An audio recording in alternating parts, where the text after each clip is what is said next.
Tonton video ini sampai selesai agar Anda tidak gagal paham.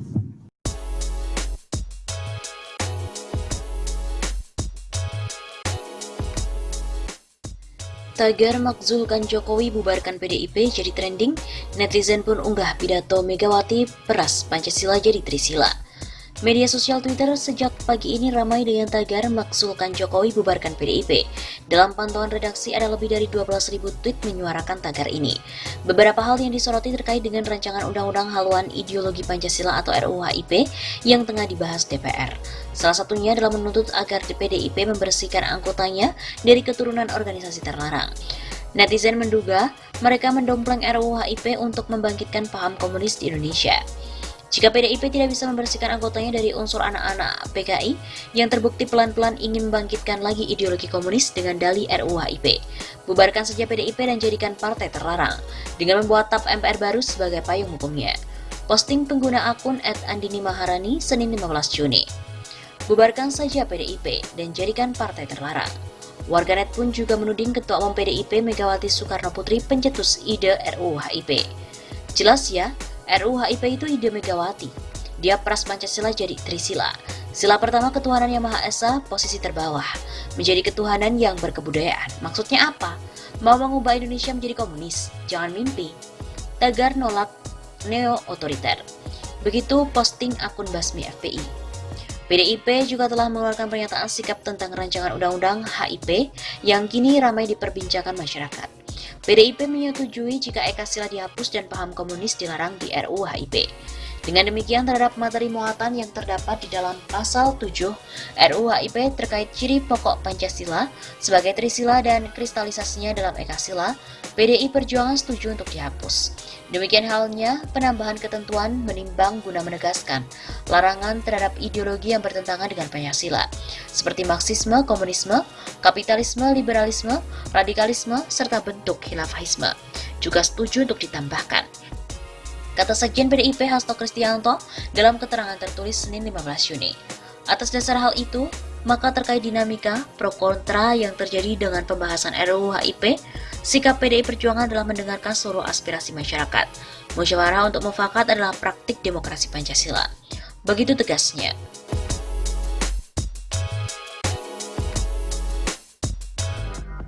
PDIP ditinggalkan. Berbagai pernyataan politisi muda PDIP di Senayan ini menunjukkan adanya gesekan dan perbedaan kepentingan antara PDIP dengan Jokowi. Pertama, PDIP sebagai pemegang saham mayoritas Jokowi ternyata memang benar tidak menjadi pengendali pemerintahan Joko Widodo. Ada orang atau kelompok yang menjadi pengendali pemerintahan Jokowi. Soal ini sesungguhnya sudah ditangkap sih oleh publik dengan melihat susunan kabinet Jokowi jilid 2. PDIP ini tidak mendapatkan pos yang cukup penting dan juga pos yang cukup basah. Benar, PDIP mendapatkan jatah kursi paling banyak. Dari 16 kursi jatah parpol, PDIP itu mendapatkan 5 orang kadernya. Mereka adalah Seskap Pramono Anung, Yasona Lawli sebagai Menkumham, Cahyokumolo sebagai Menpan RB, Juliari Batubara sebagai Menteri Sosial, dan Gusti Ayu Bintang Darmawati, Menteri PPPA. Kalaupun mau dilihat dari sisi kedekatan secara politis, PDIP juga mendapatkan pos Jaksa Agung. Posisi ini dijabat oleh ST Burhanuddin, adik kandung politisi PDIP TB Hasanuddin. Posisi Menteri Utama atau yang juga dikenal sebagai Triumvirat, Menhan, Menlu, dan Mendagri dijabat oleh figur dari non-PDIP.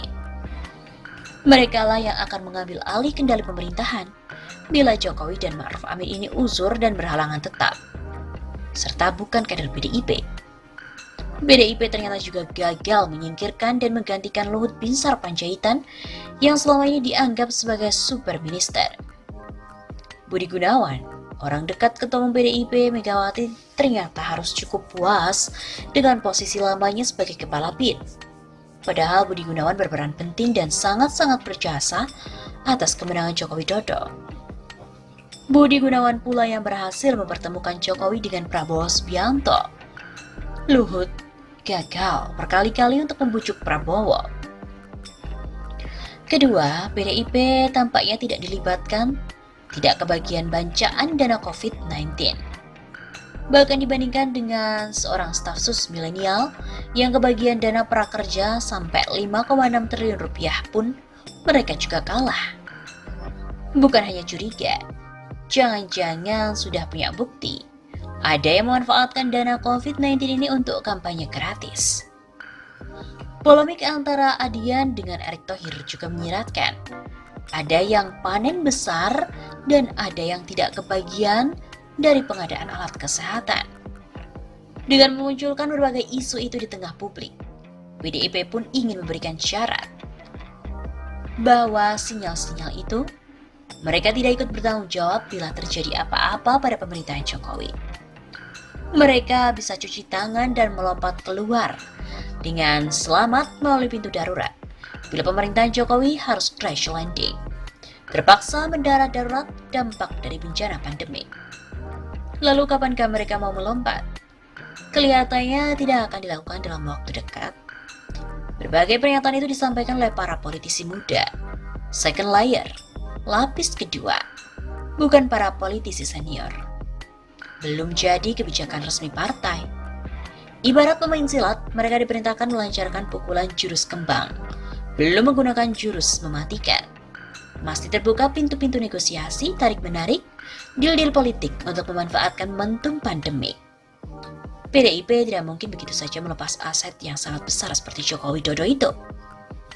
Nah, meminjam judul buku dari Andrew Ross Sorkin tahun 2009 yang kemudian difilmkan Too Big to Fail. Jokowi itu terlalu besar bila dibiarkan untuk gagal. Dampaknya pun terlalu besar, termasuk bagi partai banteng moncong putih itu. Mereka bisa ikut terseret pusaran bencana.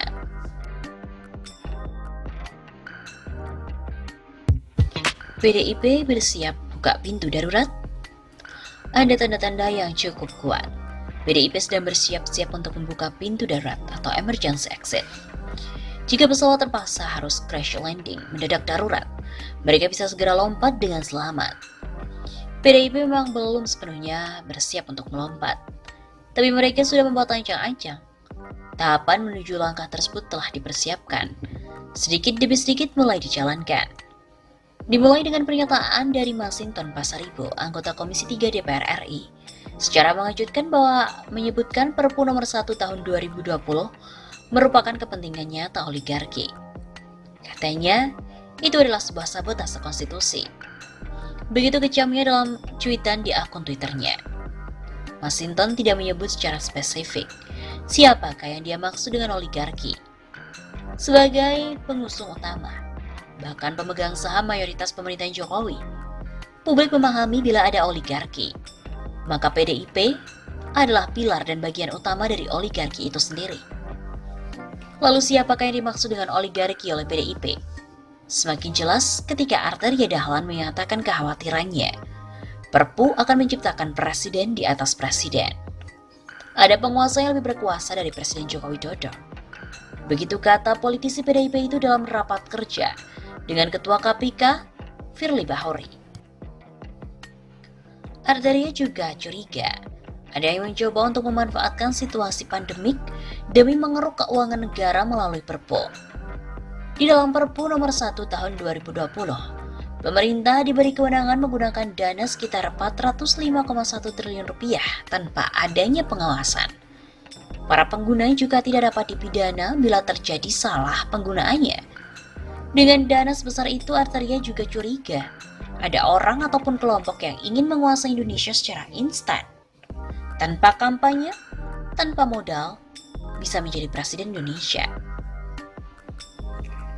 Ia juga mengingatkan Ketua KPK. Katanya harus menjaga Jokowi agar tidak tersandra.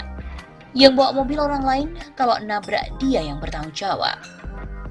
Lalu soal penggunaan anggaran perang melawan COVID-19 ini sebelumnya sempat memunculkan polemik antara anggota DPR RI Adian Apitupulu dengan Menteri BUMN Erick Thohir. Adian mempertanyakan siapa yang dimaksud oleh Erick sebagai mafia alat kesehatan. Adian curiga, jangan-jangan dia termasuk yang dituding oleh Erick. Erick sebelumnya mengatakan ketergantungan Indonesia pada alat kesehatan impor.